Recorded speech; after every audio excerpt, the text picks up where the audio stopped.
بسم اللہ الرحمن الرحیم۔ ویلکم ٹو عروج وائس سینٹر۔ تمام ویڈیو اپڈیٹس کے لیے میرے چینل کو سبسکرائب کیجیے اور بیل نوٹیفیکیشن کو آن کر دیں تاکہ آپ کو اچھی اور بہترین کہانیاں بروقت ملتی رہیں۔ مغرب کی آزاد فضاؤں میں جنم لینے والی ایک تحیر انگیز کہانی۔ 12 سال کی عمر میں مجھے بچوں کی جیل کا منہ دیکھنا پڑا۔ 18 سال کا تھا تو جیل کی ہوا کھائی اور زندگی کا بیشتر حصہ ایک جیل خانے سے دوسرے جیل خانے کی نظر ہو گیا۔ کاریں میں نے چرائیں، جیلی چیک میں نے بنائے، دکانوں کو میں نے لوٹا اور مسلح ڈاکہ زنی بھی کی۔ مسلسل 10 سال میں ایسا کبھی نہیں ہوا کہ میں نے چند ماہ سے زیادہ عرصہ جیل کی چار دیواری سے باہر گزارا ہو۔ پھر میں نے اپنی قسمت بدلنے کے لیے لمبی سیاحت پہ نکل گیا، لیکن اس کا نتیجہ خلاف توقع انتہائی خراب نکلا۔ میں نے مزید ٹھوکر کھائی اور ایک بار پھر جیل پہنچ گیا۔ ایک روز میں قید خانے میں ایک قیدی کے ساتھ کھڑا تھا کہ کسی نے پیچھے سے چاقو گھونپ دیا۔ قتل کے الزام میں مجھ پر مقدمہ چلا۔ اس مرتبہ میرا کوئی قصور نہ تھا، مگر میری سابقہ کارکردگیاں اور موجودہ سنگین جرم دیکھتے ہوئے جج نے مجھے سزائے موت سنا دی۔ میں سوچنے پر مجبور ہو گیا کہ غالباً میں لاشعوری طور پر اس مرحلے کے لیے خود کو تیار کر رہا تھا۔ میں نے خود کو حالات کے دھارے پر چھوڑ دیا۔ ویسے بھی میرا تھا ہی کون جس کے لیے جینے کی خواہش رکھتا؟ میرا خیال تھا کہ جیل کہ وارڈن کو میری سزائے موت سے کوئی سروکار نہیں ہونا چاہیے تھا، مگر وہ جب بھی مجھ سے ملنے آتا مجھ پر ترس کھائی ہوئی نظروں سے دیکھتا۔ وہ بہت کچھ کہنے کی کوشش کرتا، مگر اپنی کوشش میں ہمیشہ ناکام ہو جاتا۔ شاید اسے میری موت کا صدمہ ہو۔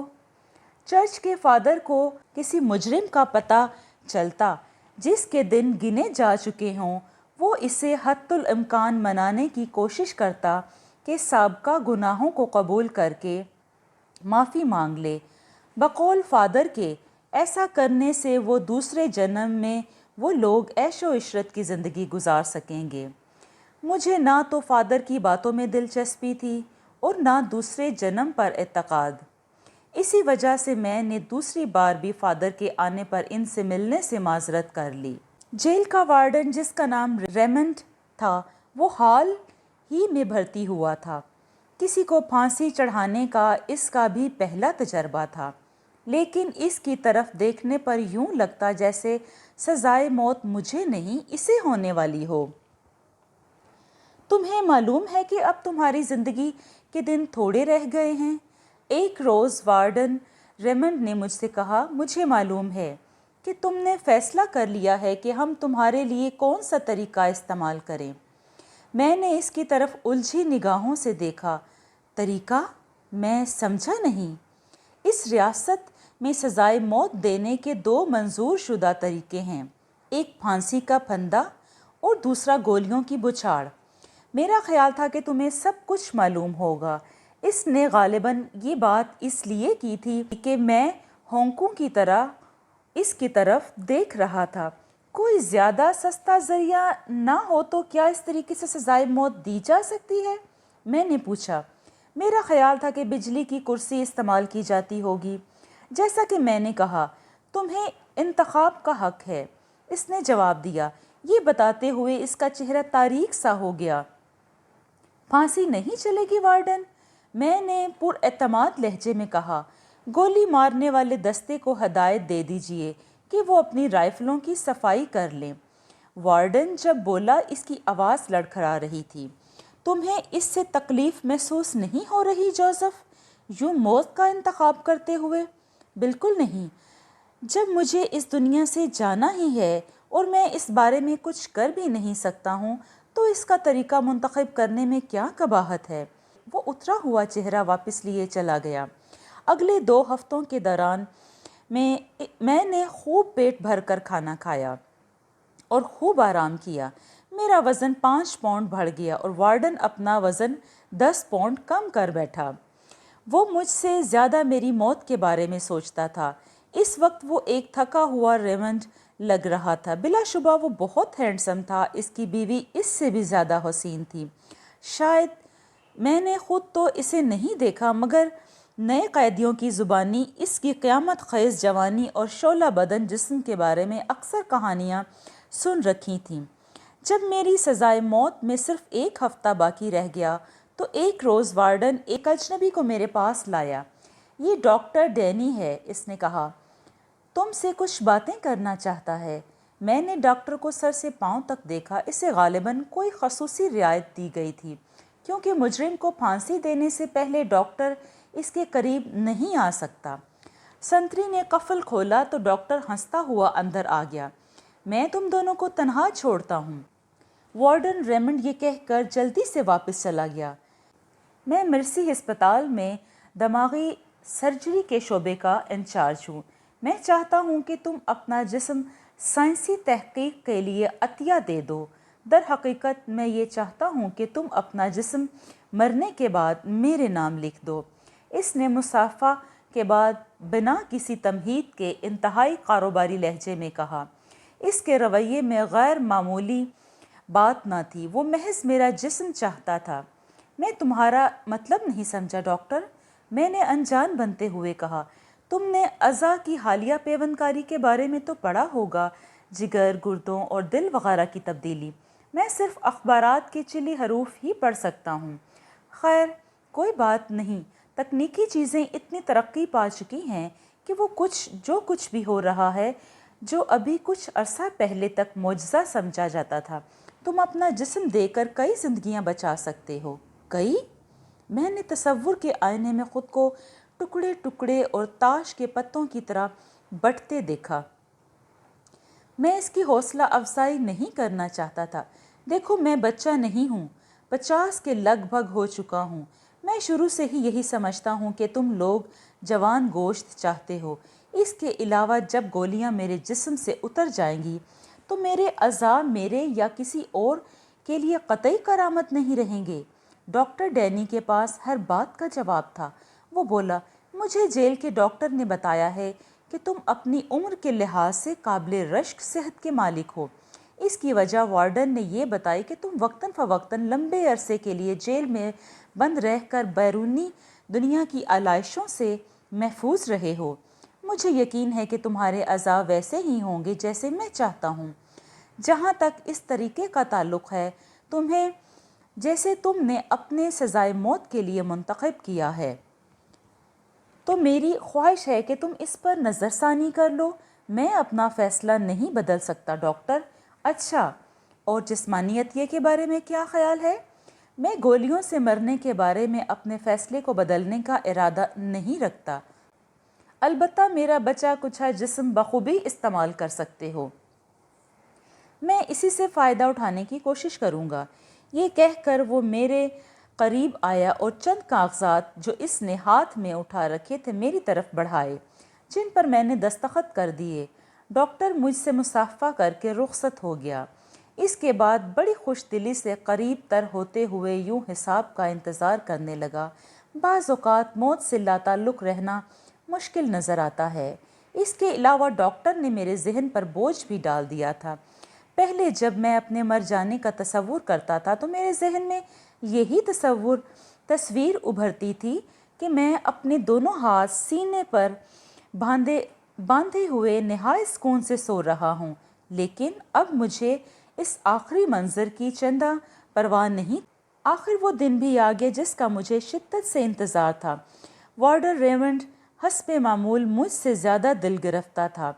यूँ महसूस होता था जैसे इसने रात जाग कर गुजारी हो और इसकी सांसों में विस्की की बू बता रही थी कि वो किस बेकरारी की आलम में जागता रहा होगा।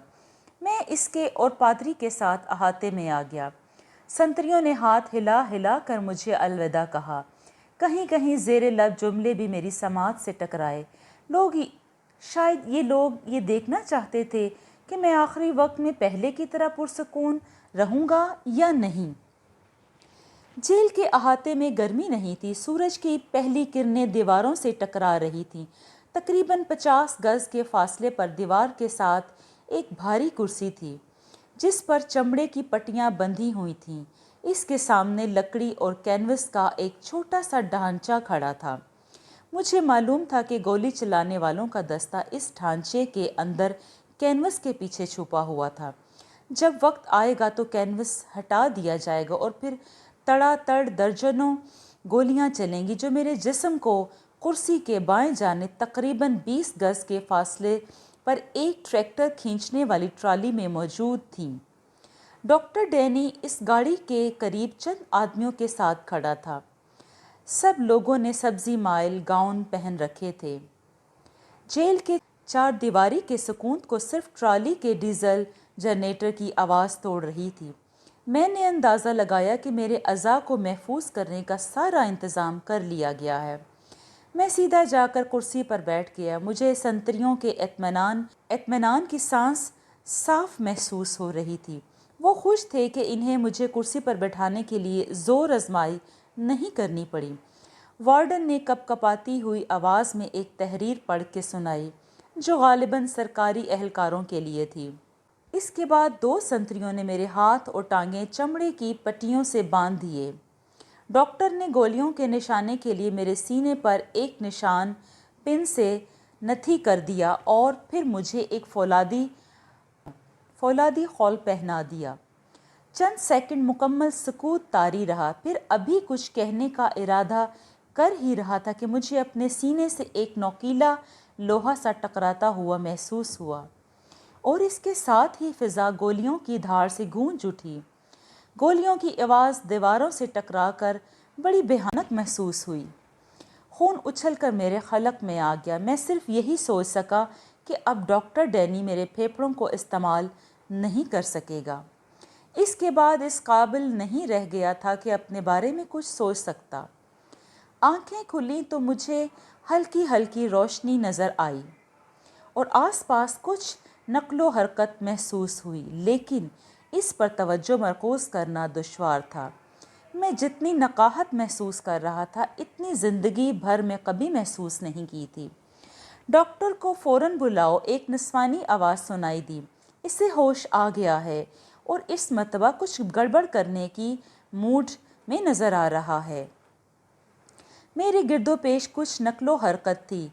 मुबहम साए नुमायां होते जा रहे थे। फिर डॉक्टर डैनी का चेहरा मेरी निगाहों के सामने आ गया। जल्द ही सूरत हाल मुझ पर वाज़िया हो गई। डॉक्टर डैनी ने मुझे मौत की कुर्सी से उठाकर नया दिल दिया था। मैंने लरसता हुआ हाथ उठाकर इसकी शिकायत करनी चाही, लेकिन सिर्फ गड़बड़ा कर रह गया। दिलो दिमाग इस बात को तस्लीम नहीं कर रहा था कि छलनी दिल की पेवंदकारी भला कैसे मुमकिन है। दिमाग का लफ्ज़ जहन में आते ही हकीकत आया हो गई। डॉक्टर डैनी ने मेरे जिस्म से दिल नहीं बल्कि मेरा दिमाग किसी और के सर में लगा दिया था। मैं हैरान था कि मेरा बाकी वजूद कहाँ है। खुदा ही बेहतर जानता था कि मुझे कितने टुकड़ों में तकसीम किया गया था। बात करने की कोशिश मत करो, डॉक्टर डैनी ने नरमी से कहा। तुम खासे तवील अरसे तक ज़िंदगी से महरूम रहे हो, कुछ देर आराम कर लो। मैंने अपने चेहरे को पट्टियों में जकड़ा हुआ महसूस किया। तुम तेज़ी से ठीक हो रहे हो। तुम्हें जल्द ही बिस्तर से उठने के काबिल बना देंगे और तुम चंद दिनों में चलने फिरने लगोगे। तुम बिल्कुल वैसे ही लगोगे जैसा कि पहले थे। तुमने कार ड्राइविंग और शराब को आपस में गड़बड़ कर दिया था और कार से बाहर जा पड़े थे। ज़्यादा खराशें तुम्हारे बालों में छुप जाएंगी। तुम समझदार हो ना डियर डेविस। मैंने डॉक्टर की बात से किसी रद्द अमल का मुजाहिरा नहीं किया। डॉक्टर ने मुझे खामोश पाकर नर्स को इशारा किया। इसने तेज़ी से मेरे पास आकर मेरे हाथ से मुंसलिक सुइयां निकालने लगी। मेरे दिमाग में झक्कड़ चल रहे थे। मैंने आंखें बंद कर लीं और इस बारे में सोचना मौकूफ़ कर दिया। डेविस की बीवी यानी मेरी बीवी रोज़ाना 5 मिनट के मिलने वाली इजाज़त से मुझे मिलने आती थी। एक दराज कद भरे भरे जिस्म की मालिक बेपनाह हसीन औरत थी। इसके चेहरे के तासुरात ऐसे थे जो खुशगवार मुस्तकबिल की उम्मीद बंधाते थे। वो मेरे हाथ अपने हाथ में लिए बैठी रहती और आंसू भरी आंखों से मेरी पट्टियों में लिपटे चेहरे को घूरा करती। بار بار کہتی تھی۔ میں تو سمجھتی تھی کہ تمہیں ہمیشہ کے لیے کھو چکی ہوں۔ یہ دوسری الجھن پیدا ہو گئی تھی۔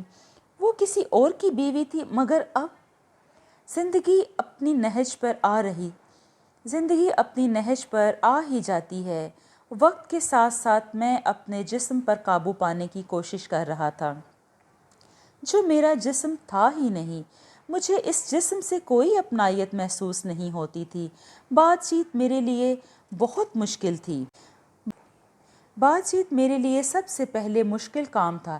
پہل مجھے ہر لفظ سوچنا پڑتا تھا، لیکن رفتہ رفتہ میں آسان جملے بولنے لگا۔ ڈاکٹر ڈینی نے مجھے بستر سے اٹھنے اور احتیاط سے ہسپتال کے کمرے میں گھومنے کی اجازت دے دی تھی۔ وہ آنکھوں میں خوشی کی چمک لیے مجھے دیکھتا رہتا۔ اس کے اندر چھپے جوش و خروش کو میں سمجھ سکتا تھا۔ اس نے کسی کو دوسرا جنم دے کر بہت بڑی کامیابی حاصل کی تھی۔ مجھے روزانہ مختلف قسم کی ذہنی اور جسمانی ورزش کروائی جاتی تھی۔ اس کے اندر چھپے جوش اور خوشی کو میں سمجھ سکتا تھا۔ اس نے کسی کو دوسرا جنم دے کر بہت بڑی کامیابی حاصل کی تھی۔ اس کے اندر چھپے جوش اور خوشی کو میں سمجھ سکتا تھا۔ اس نے کسی کو دوسرا جنم دے کر بہت بڑی کامیابی حاصل کی تھی۔ مجھے روزانہ مختلف قسم کی ذہنی اور جسمانی ورزش کروائی جاتی تھی۔ البتہ تاحال میرے چہرے پر اور سر پر بندھی پٹیوں کو اتارا نہیں گیا تھا۔ مجھے اپنی قوت فیصلہ کو ابھارنا تھا اور سوچ کی نئی گہرائیوں تک پہنچنا تھا۔ میں جس ذہنی کیفیت میں گرفتار تھا، شاید آج تک وہ کیفیت کسی پر نہ آئی ہو۔ میں ٹھیک ٹھاک ہوش مند انسان تھا، مگر میں اپنا پورا نام تک نہیں جانتا تھا۔ روز بروز میرے جسم میں طاقت آتی جا رہی تھی۔ یہ اس وقت سے شروع ہوا جب مجھے پہلی بار علم ہوا کہ میرا نیا جسم ایک خوبصورت نوجوان جسم میں ہے۔ میں برسوں خود کو بہتر محسوس کر رہا تھا، لیکن ایک روز جب ڈاکٹر نے مجھے دوبارہ کام شروع اور گھر جانے کا کہا تو میں کام کر رہ گیا۔ گھر کی مجھے کوئی خاص فکر نہیں تھی، لیکن کام، یقیناً اس کے پیش نظر کوئی ملازمت نہیں تھی جو میں کر سکتا تھا۔ میں تو ایک ادھیڑ عمر کا آدمی تھا جس نے 30 سال جیل کی آہنی سلاخوں کے پیچھے گزار دیے تھے۔ میرے پاس کوئی ہنر نہیں تھا، میں نے کوئی ٹریننگ نہیں لی تھی، زیادہ تعلیم یافتہ بھی نہیں تھا، سوائے اس کے کہ ہفتے میں 2-3 کتابیں جیل کی چار دیواری میں پڑھ لیا کرتا تھا یا کچھ پاکٹ ڈائری میں لکھ لیا کرتا تھا۔ میں گھر آ گیا، مگر میرے چہرے پر پٹیاں بدستور موجود تھیں۔ ڈاکٹر نے محض میرے دماغ کو فریش کرنے کے لیے مجھے گھر دکھانے لایا تھا، مگر فریش ہونے کی بجائے میں اور الجھ گیا۔ میں جس قدر ڈیوس کی بیوی کو دیکھتا، اتنا ہی دل چاہتا کہ کاش میں وہیں ہوتا۔ ڈاکٹر نے شاید میری بدلتی کیفیت کو میری آنکھوں سے نوٹ کر لیا اور مجھے ہسپتال واپس لے آیا۔ تقریباً 2 روز بعد میری پٹیاں بھی کھول دی گئیں، مگر خود کو دیکھ نہیں سکتا تھا۔ اس نے اگلے دن ڈاکٹر ہاتھوں میں کپڑے کا بنڈل اٹھائے میرے پاس آیا اور بولا، کپڑے بدل لو، تمہیں اپنے دفتر جانا ہے۔ میں نے احتجاج کرنا چاہا، مگر اس نے ہر بات نظر انداز کر دی۔ بس تھوڑی دیر کے لیے چلیں گے اور واپس آ جائیں گے، یہ کہہ کر وہ مجھے جلد کپڑے بدلنے کی تاکید کر کے باہر نکل گیا۔ ڈاکٹر کے ساتھ کار میں بیٹھے ہوئے میں کسی نامعلوم سفر پر رواں دواں تھا۔ مجھے معلوم نہ تھا کہ جس ڈیوس نامی شخص کو میں نے اپنایا ہوا تھا، اس کا پیشہ کیا ہے۔ نہ جانے وہ وکیل تھا، انجینئر تھا، معمار تھا یا سڑکوں کی صفائی کرتا تھا۔ یہ احمقانہ تصور بھی نہیں کر سکتا تھا کہ جس طرح اس کے جسم میں داخل ہوا تھا، اسی طرح آسانی سے اس کا پیشہ بھی اپنا لوں۔ میں نے سر جھٹکا اور کار کے باہر کی طرف دیکھتے ہوئے تیزی سے گزرنے والی چیزوں کو ذہن میں محفوظ کرنے کی کوشش کرنے لگا، اور پھر کار رک گئی۔ میں نے سر گھما کر دیکھا، اطمینان کی ایک طویل سانس میرے حلق سے خارج ہوئی۔ مجھے سہارا دے کر کار سے اتارا گیا۔ فٹ پاتھ پر خاصا ہجوم تھا۔ اپنے آفس تک مجھے قدم قدم پر باوردی سنتریوں نے خوش آمدید کہا۔ ان میں سے بیشتر کو میں جانتا تھا، بہت اچھی طرح جانتا تھا۔ واپسی مبارک ہو وارڈن ریمنڈ، وہ کہہ رہے اور میرا ہر اٹھتا ہوا قدم لڑکھڑا رہا تھا۔ "What? My name is Raymond Davis."